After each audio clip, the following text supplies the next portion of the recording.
नमस्कार, आपके साथ मैं हूं दीपिका शर्मा और आप देख रहे हैं आज तक बड़ी खबर। इजरायल ने कल सुबह सुबह अपने कट्टर दुश्मन हमास के राजनीतिक प्रमुख इस्माइल हानिया को मार दिया। हानिया की मौत के बाद ईरान भड़का हुआ है क्योंकि इजरायल ने हानिया को मारने के लिए उसी की राजधानी तेहरान को चुना। हमास चीफ ईरान के राजकीय मेहमान थे, जहां वो राष्ट्रपति मसूद के शपथ ग्रहण में हिस्सा लेने गए थे। ईरान के रेवोल्यूशनरी गार्ड ने हमले की जानकारी देते हुए कहा कि इजरायल को उसके किए की कठोर और दर्दनाक सजा दी जाएगी। सर्वोच्च नेता अयातुल्ला अली खामेनेई ने हानिया की हत्या का बदला लेने ईरान का कर्तव्य बताया है। इस बीच ईरान ने तेहरान से 120 किलोमीटर की दूरी पर मौजूद जमकारान मस्जिद पर बदले का लाल झंडा लहरा दिया है। इस मस्जिद पर झंडा लगाने का मतलब है कि ईरान ने युद्ध का ऐलान कर दिया है और वो बदला लेने के लिए पूरी तरह से तैयार है।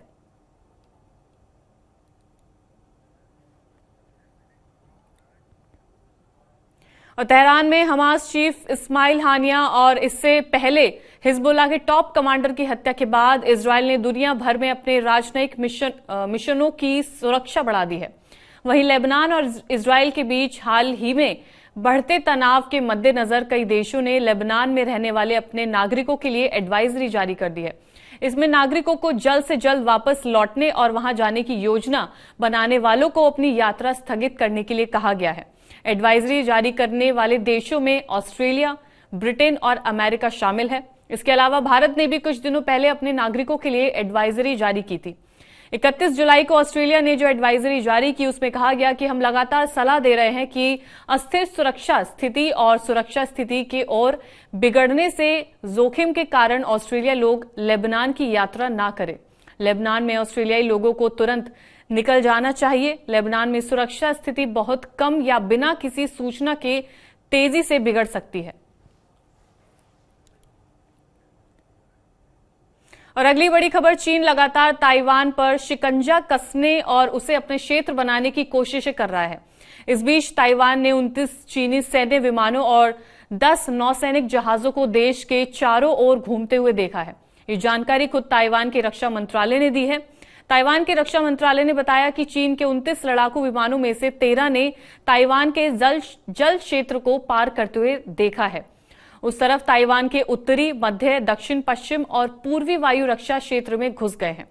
वहीं इसके जवाब में ताइवान ने चीन की नापाक हरकत पर नजर रखने के लिए अपने विमान और नौसैनिक जहाजों को भेजा है और सीमा पर मिसाइल सिस्टम को तैनात कर दिया है। 13 विमान मध्य रेखा को पार करते हुए ताइवान के दक्षिण पश्चिमी और दक्षिण पूर्वी एयर डिफेंस आइडेंटिफिकेशन जोन में घुस गए हैं। ताइवान ने स्थिति पर नजर बनाई हुई है और इसी के मुताबिक कार्रवाई कर रहे हैं।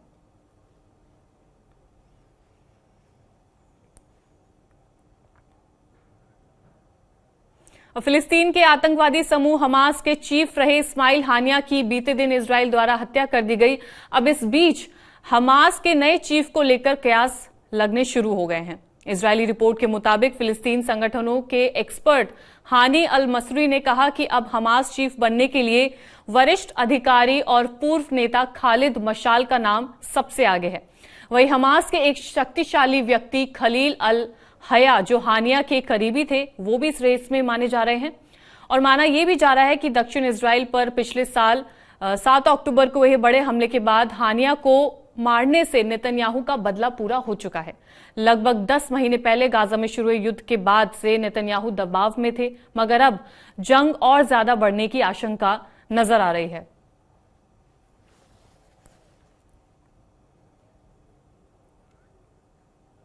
और इजरायली सेना ने एक के बाद एक अपने 2 बड़े दुश्मनों को मौत के घाट उतार दिया है। इजरायल ने लेबनान की राजधानी बेरूत में हिजबुल्लाह के गढ़ पर हवाई हमला किया और उसके टॉप कमांडर फुआद शुक्र को मार गिराया है। इजरायल में हुए हवाई हमले में हिजबुल्लाह कमांडर फुआद शुक्र और हमास के मुखिया इस्माइल हानिया की मौत हो चुकी है। वहीं अब स्थानीय मीडिया ने हिजबुल्लाह के करीबी सूत्रों के हवाले से बताया है कि इजरायली हमले में मारे गए हिजबुल्लाह के सैन्य कमांडर फुआद शुक्र का शव बेरूत में मलबे के नीचे मिला है। एक इजरायली ड्रोन ने मंगलवार शाम को हिजबुल्लाह के शूरा काउंसिल के पास एक ही जगह पर 3 मिसाइलें दागी, जिनका लक्ष्य हिजबुल्लाह के महासचिव सैयद हसन नसरल्लाह के वरिष्ठ सैन्य सलाहकार शोकोर को निशाना बनाना था।